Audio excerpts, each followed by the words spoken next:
I didn't necessarily think I'd be seeing you today, but sadly, we have something meaningful and necessary that we need to discuss. Prepare yourselves for this. Can you believe that the mural of Marcus Rashford has been defaced in Manchester? A beautiful mural by a French graffiti artist that lives on the side of a cafe in Wythenshawe, in the area that Marcus Rashford grew up in, that was put there as a testament and homage to his brilliant work, has been defaced off the back of him missing a penalty yesterday for England. Within hours of England crashing out, there was offensive graffiti plastered on that mural. It beggars belief. Actually, certain things happen, and I'm sure this is a testament to me being fairly inarticulate at times, but I find it unfathomable. I find it very difficult to even find the words to have the conversation around. And this is certainly one of those occasions. How somebody can think that this is acceptable, that this is the way to go, I truly can't understand it. I think it's a shameful, sad act that needs to be punished. It's outrageous. And I actually find the whole thing very distressing, because this tournament has been wonderful. This tournament and this England team have been truly beautiful. And the way that they have united the country, the way that Gareth Southgate has got the entire nation singing off the same hymn sheet, the way that this team have pulled the entire country together. When you think of Jordan Pickford from Washington in the northeast, Ben White from the south coast, everywhere in between represented. You go up through the country, you go into London, loads of representation. The Midlands, you've got Grealish. You move on up to Manchester, Yorkshire, you've got Calvin Phillips. The entire country are perfectly represented. I can't think of anything that is more accurately diverse than our wonderful nation than the England football team. And instead of acknowledging everything brilliant about this team, and there is so much to discuss, I'm full of pride for this team. We made history. This team had unknown pleasures.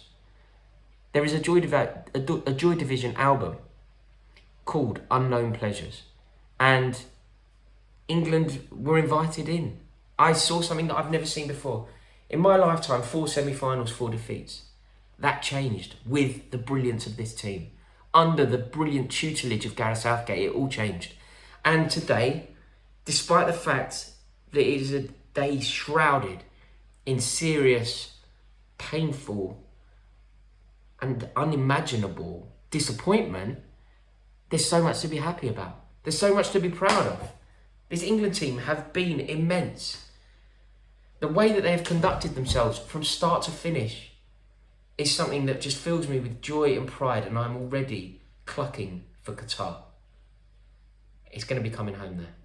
But sadly, instead of talking about Raheem Sterling's wonderful tournament, or Harry Kane's incredible goal-scoring record, or the leadership qualities of Harry Maguire, or the brilliant form displayed by Luke Shaw, or Calvin Phillips proving me wrong and all of the doubters wrong, there are so many wonderful things that we should be flagging.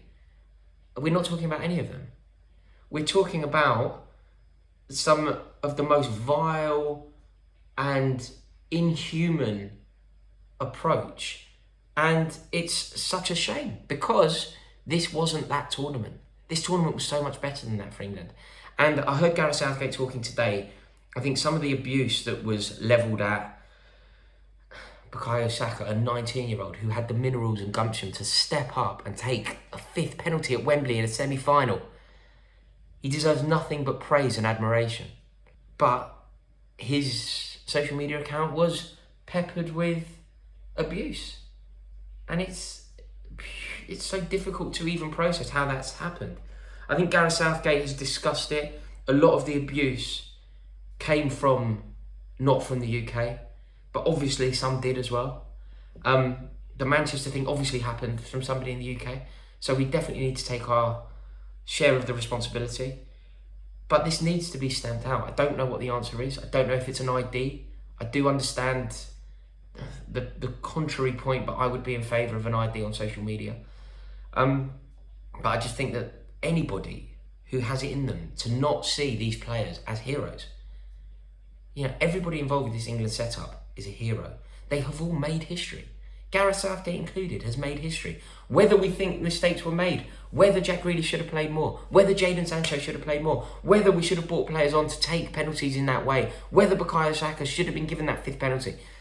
It's all neither here nor there because these players have conducted themselves in the most admirable fashion.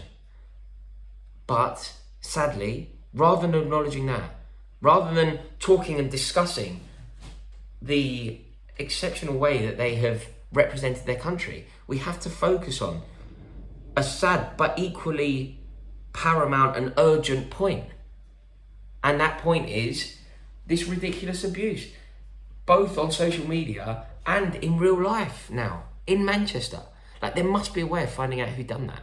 It just doesn't make any sense. It's the sign of mental illness, surely. How can you possibly stoop so low? And the saddest thing is, it's not representative of the nation. Everyone that I've spoken to today is broken-hearted, but full of pride and full of love. Like, I don't think any England team, certainly not in my lifetime, maybe 96, maybe 1990, but this team were adored. They're adored. I love every member of this team. And when you think about, you know, the tribal rivalries, like, I love Harry Kane. I shouldn't love Harry Kane.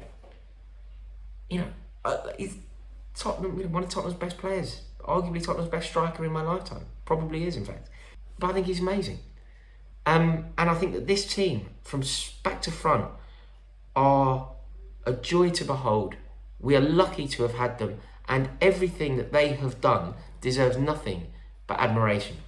So I just think that we should acknowledge the dignity, the brilliance, the satisfaction, and the verve and joy that they delivered to this country. The way that they played the game, the tenacity that they showed, the aggression that they showed, the resilience that they showed, and the moments that they delivered. I think what I want this video to be, really, as much as we have to discuss these abhorrent issues, I don't want the narrative to be lost. Like, Marcus Rashford is a hero. Jadon Sancho is a hero. Bukayo Saka is a hero. Harry Kane, Jordan Pickford, Calvin Phillips. All these boys cover themselves in glory, and from start to finish, I'm just so proud of every single one of them. Like, think about what Luke Shaw has delivered this tournament. Think about what Kyle Walker has delivered this tournament. Even the players that played more of a bit part. Phil Foden, Tyrone Mings. I love this squad and I love these players. And the pride that they delivered should not be lost because a few mindless idiots, both here and internationally, have made their presence so well felt. They have managed to change this and skew the entire narrative around this football team. And it's sad. But I do hope that the players who are involved and this entire squad and all the fans realise that that isn't how we feel, man. Like, this is an idiotic, insignificant minority. A few idiots with social media accounts across the globe do not change the love and adulation that I can feel this team has. The future's bright, man. I know that these boys are going to come good.